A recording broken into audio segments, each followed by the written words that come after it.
Shalom Bapak Ibu, jumpa lagi di hari ini. Kita akan merenungkan firman Tuhan. Mari kita berdoa. Bapa di sorga, dalam nama Tuhan Yesus kami akan kembali merenungkan firman-Mu.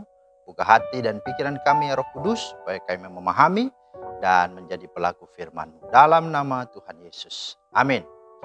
Bapak Ibu, firman Tuhan kita terambil dari Yesaya 53 ayat 5. Tetapi dia tertikam oleh karena pemberontakan kita. Dia diremukan oleh karena kejahatan kita. Ganjaran yang mendatangkan keselamatan bagi kita ditimpakan kepadanya, dan oleh bilur-bilurnya kita menjadi sembuh. Itulah firman Tuhan yang menjadi dasar renungan kita pada hari ini.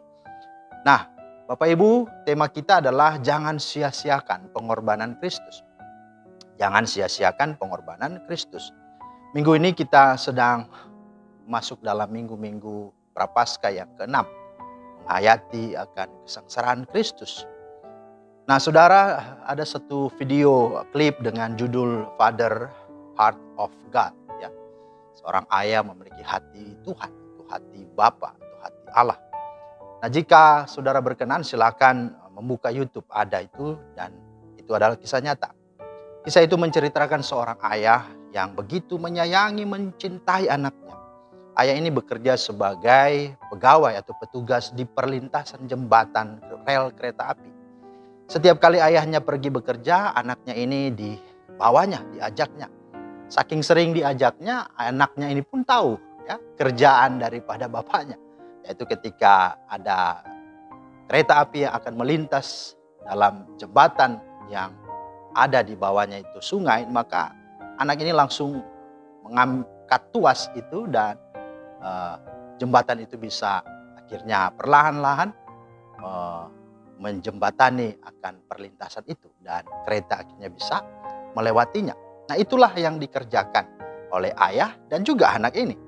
Nah, suatu ketika ya mereka sedang di tempat pekerjaan, di perlintasan, anak ini ya karena di sampingnya ada sungai, maka dia memancing untuk mau mencari ikan.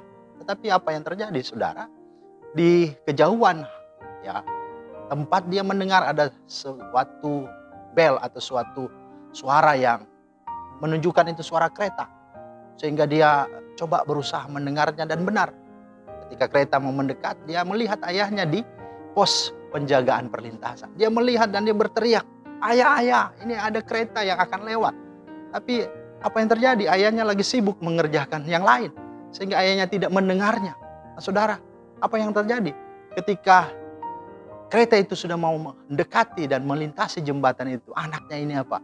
Karena tidak ada respon dari ayahnya, dia akhirnya dia berinisiatif sendiri, dia pergi bergegas dan cepat untuk mengangkat tuas daripada alat itu sehingga jembatan rel kereta itu bisa turun dan menjembatani akan perlintasan daripada kereta itu akan lewat.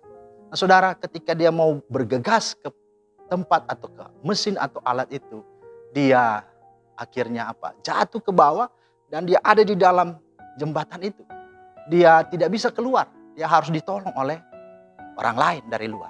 Nah, ketika anak itu masuk terakhir, dilihat ayahnya dan ayahnya pun kaget. Wah, ini bahaya sekali. Dan apa yang terjadi? Kereta itu sudah sangat dekat. Ayahnya sangat-sangat galau dan dilema, bahkan menjadi buah malakama. Apakah anaknya yang dia selamatkan atau kereta ini dia selamatkan? Di tengah-tengah kebimbangan itu, saudara, kereta itu semakin mendekat. Dan apa yang terjadi? Dalam kegalauan, dalam kesedihan, dalam dilema yang sangat besar itu, apa yang terjadi? Ayahnya pun rela, anaknya pun dilindas oleh kereta api itu. Ayahnya akhirnya mengangkat tuas itu dan ya, anaknya itu pun dia relakan mati. Nah, saudara yang dikasihi Tuhan Yesus Kristus, kisah ini menceritakan juga dan mengingatkan kita tentang peristiwa yang terjadi 2000-an tahun yang lalu, di mana Allah telah rela mengorbankan anaknya yang tunggal, yaitu Tuhan Yesus Kristus. Dia menderita dan tersalib ganti kita, menebus dan menyelamatkan kita. Alasannya adalah karena kasih Allah yang begitu besar. Itulah dalam Yohanes 3 ayat 16. Pengorbanan itu lahir dari kasih Allah yang begitu besar. Sehingga dia merelakan anaknya agar supaya saudara dan saya, kita semua tidak binasa, melainkan beroleh hidup yang kekal. Saudara, apa arti pengorbanan? Pengorbanan artinya merelakan sesuatu yang berharga. Apakah itu harta, tenaga, pikiran, waktu, bahkan nyawanya untuk diberikan kepada orang lain yang dia cintai dengan tulus demi kebahagiaan mereka. Nah, itu juga yang dilakukan Bapa kepada kita semua. Sehingga dia menyerahkan anaknya yang satu-satunya yang tunggal untuk saudara dan saya. Pengorbanan itu identik dengan cinta. Di dalam cinta yang sungguh-sungguh pastilah ada pengorbanan. Bisa pengorbanan kecil sampai kepada pengorbanan yang besar berupa nyawa. Bisa dibilang pengorbanan merupakan konsekuensi dari cinta itu sendiri. Nah, inilah yang Bapa di sorga lakukan kepada kita. Manusia melalui kematian anaknya Yesus Kristus. Yesaya 53 ayat 5 mengingatkan kita bahwa dia ditikam karena pelanggaran-pelanggaran kita. Dia diremukan karena kejahatan-kejahatan kita. Hukuman yang mendatangkan kesejahteraan bagi kita ditimpakan ke atasnya. Dan oleh bilur-bilurnya kita disembuhkan. Mari, jangan sia-siakan pengorbanan Kristus. Yang menarik dari video atau dari cerita tadi adalah apa? Orang-orang yang berada dalam kereta. Saudara tahu ada yang dalam kereta itu sedang apa? Ada yang sedang santai-santai, ada yang tidur-tiduran. Ada juga bersenang-senang, berpesta di dalamnya, di kafe mungkin. Ada yang mabuk-mabukan. Ada yang sedang narkoba bisa jadi. Ada yang ngegosip, ada yang pacaran. Dan mungkin ada yang bertengkar dan sebagainya. Di tengah-tengah semua keadaan seperti itulah. Mereka tidak tahu bahwa ada seorang anak yang sudah mati menyelamatkan mereka.